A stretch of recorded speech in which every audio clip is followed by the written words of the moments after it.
गुरु प्यारी सात संगत जी, आप सभी को राधा स्वामी जी। सात संगत जी, बाबा जी अगर हमें जो भी हुक्म देते हैं, चाहे वह कैसा भी हो, हमें उसके भाने में ही रहना चाहिए। क्योंकि सदगुरु जी ने जो भी हुक्म फरमाया है वह ज़रूर कुछ ना कुछ सोच समझ कर ही फरमाया होगा। उसके पीछे का कारण हमें जानने नहीं बैठना चाहिए।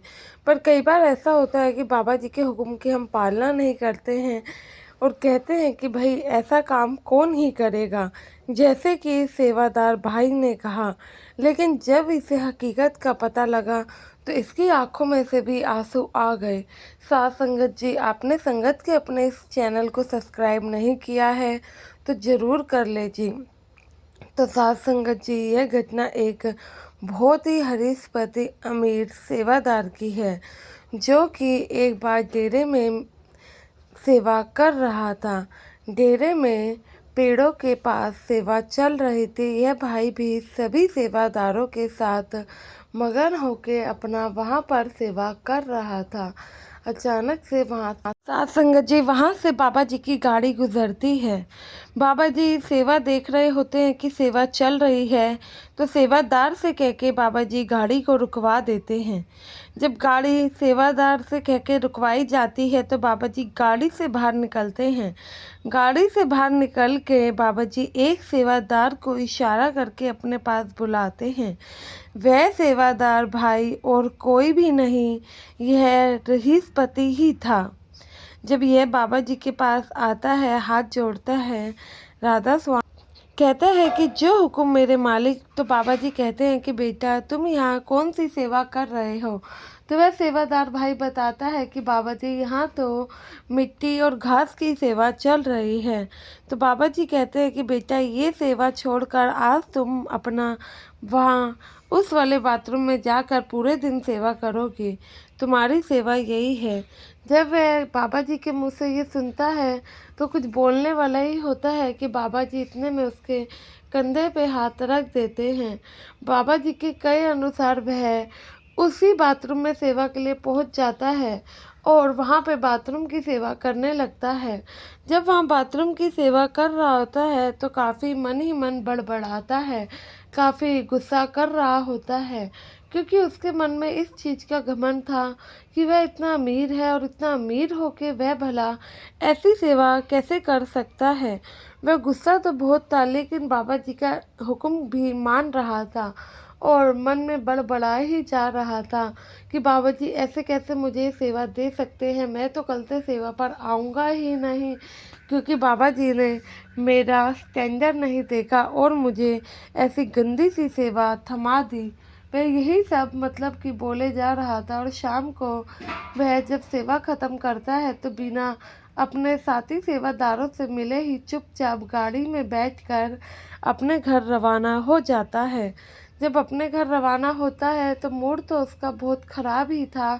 घर जाकर खाना पीना भी नहीं खाता है। जब उनकी पत्नी ज़्यादा जिद करती है तो थोड़ा बहुत खाना खाता है और जाकर अपने भजन सिमरन पर बैठ जाता है। जब भजन सिमरन पे ये भाई बैठा होता है ना, तो ये बाबा जी से शिकायत कर रहा होता है।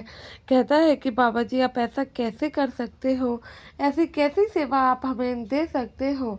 आपको पता है ना कि वो सेवा करना मेरे लिए कितना मुश्किल है। यही सब उसके मन में चल रहा था। भजन सिमरन करते करते वह सो जाता है। तो साथ संगत जी, अब उसके साथ ऐसा कुछ होता है कि वे अगले दिन चुपचाप उठता है और उसी बाथरूम में जाकर सेवा करने लगता है। उसके जो साथी सेवादार थे वह उसे उस दिन शाम को मिलते हैं और कहते हैं कि भाई आज भी तुम हमारे पास सेवा पर नहीं आए, ऐसा क्या हो गया जो कि आज तो तुम चुपचाप ही बाथरूम की सेवा करने के लिए चले गए। तो फिर साथ संगत जी, जो बात इस सेवादार ने बाकी साथियों को बताई अपने, वह सुनकर तो वह सभी ही चुप गए। तो साथ संगत जी, यह सेवादार भाई बताता है कि भाई जब मैं रात में सोया था तो बाबा जी मुझे अपने दर्शन देने आए थे। दर्शनों में देने के साथ साथ मैं क्या देखता हूँ, जो मेरा अगला जन्म है वह गरीबी का था। गरीबी का जन्म होने के कारण मैं 50 साल की उम्र में किसी अमीर के घर बाथरूम साफ करके अपने पेट भरने का इंतज़ाम कर रहा था। तो साथ संगत जी आगे ये भाई बताता है, सिर्फ इतना ही नहीं, बाबा जी ने मुझे दर्शन दिए और मैंने क्या देखा कि बाबा जी कुर्सी पर बैठे हैं और बाबा जी के हाथ में बहुत सारे पर्चे हैं। वह पर्चे किसी और चीज़ के नहीं बल्कि मेरे कर्मों के थे।